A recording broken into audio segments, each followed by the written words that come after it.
Hi hello ನಮಸ್ಕಾರ. ಇವತ್ತು ವೈಕುಂಠ ಏಕಾದಶಿ ಅಲ್ವಾ, ನಾವು ಪಂಚಕಧಾಮ ಸ್ವಾಮಿ ದೇವಸ್ಥಾನಕ್ಕೆ ಹೋಗಿದ್ವಿ. ಬನ್ನೇರುಘಟ್ಟದಲ್ಲಿರೋದಿದು. ತುಂಬ ಚೆನ್ನಾಗಿದೆ, ತುಂಬ ಹಳೇದಂದರೆ ಹಳೆಯ ದೇವಸ್ಥಾನ. ಜಾತ್ರೆ ಥರ ಮಾಡ್ತಾರೆ ಅಲ್ಲಿ, ಫುಲ್ ಜಾತ್ರೆ. ಇವತ್ತು ಮಂಗಳವಾರ ಅಲ್ವಾ, ಅಲ್ಲಿ ಸಂತೆ ಕೂಡ ನಡೆಯುತ್ತೆ. ಚೆನ್ನಾಗಿರುತ್ತೆ, ಎಲ್ಲ ಹಣ್ಣುಗಳು ಮತ್ತು ತರಕಾರಿಗಳ ಫ್ರೆಶ್ ಆಗಿ ಸಿಗುತ್ತೆ.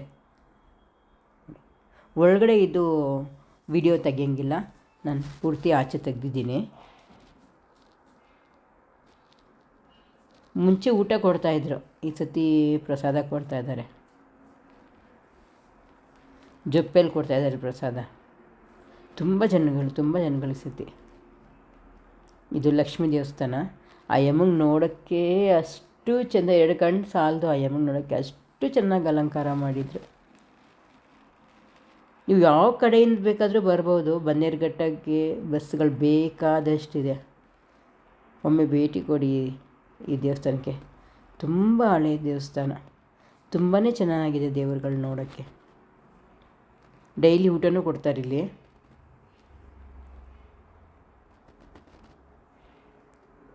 ಹೂವಿನ ಅಲಂಕಾರ ಅಂದರೆ ಮಸ್ತಾಗಿ ಮಾಡಿದ್ರಪ್ಪ, ಸೂಪರಾಗಿತ್ತು ನೋಡೋಕ್ಕೆ.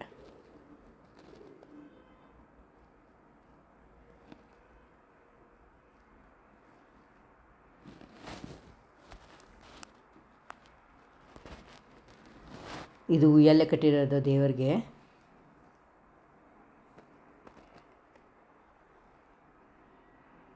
ಇದು ಒಳಗಡೆ ದೇವಸ್ಥಾನಕ್ಕೆ ಎಂಟ್ರಿ.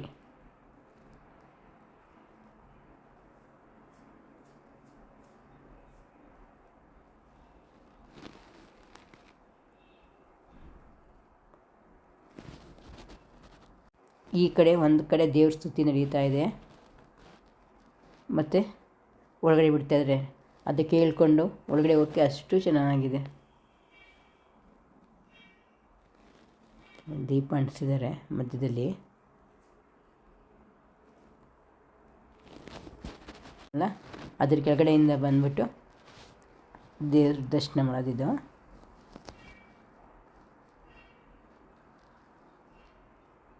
ಹೆಂಗೆ ನೂಗ್ತಾ ಇದ್ದಾರೆ ಅಂದರೆ ದರ್ಶನ ಮಾಡೋಕ್ಕೂ ಕೊಡಲ್ಲ, ಅಷ್ಟು ಇದರಿಂದ ಹೋಗ್ತೀವಾ ಕ್ಯೂ ಅಲ್ಲಿ.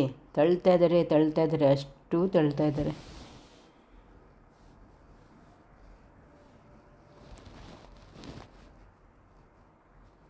ಇಲ್ಲಿ ಅರಳಿಕಟ್ಟೆ, ನಾಗರು ತುಂಬ ಚೆನ್ನಾಗಿದೆ.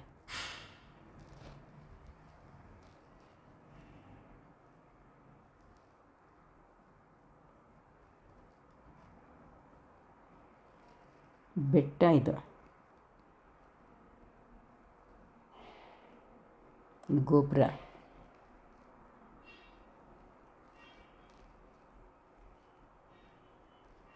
ಇದು ಪಂಚಕವಲ್ಲಿ ದೇವಸ್ಥಾನ. ನಾವು ಫಸ್ಟು ಹೋಗ್ತಾನೆ ಯಮ್ಮ ಒಳಗಡೆ ನಾವು ಎಂಟ್ರಿ ಕೊಡ್ತೀವಲ್ಲ ದೇವಸ್ಥಾನಕ್ಕೆ ಹೋಗಿ, ಫಸ್ಟು ಯಮ್ಮ ಸಿಗ್ತಾರೆ ರೋಡಲ್ಲಿ. ಈ ಯಮ್ಮ ನೋಡೋಕ್ಕೆ ತುಂಬ ಚೆನ್ನಾಗಿದ್ದಾರಪ್ಪ, ತುಂಬಾ ಚೆನ್ನಾಗಿದೆ ದೇವಸ್ಥಾನ ನೋಡೋಕ್ಕೆ. ಅಲ್ಲಿ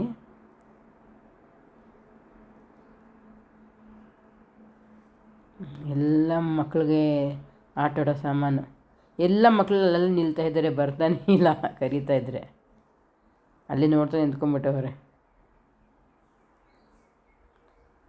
ಎಲ್ಲ ಕಡಲೆಪುರಿ, ಮಕ್ಕಳಿಗೆ ಆಟ ಸಾಮಾನು ಎಲ್ಲ ಇಟ್ಟಿದ್ದಾರೆ, ಎಲ್ಲ ಸಿಗ್ತಾಯಿದೆ. ಮನೆಗೆ ವಸ್ತು ಏನು ಬೇಕು ಅದೆಲ್ಲ ಇಟ್ಟಿದ್ದಾರೆ ಅಲ್ಲಿ. ಮತ್ತು ಪ್ರಸಾದ ಲಡ್ಡು ಕೊಡ್ತಾಯಿದ್ದಾರೆ.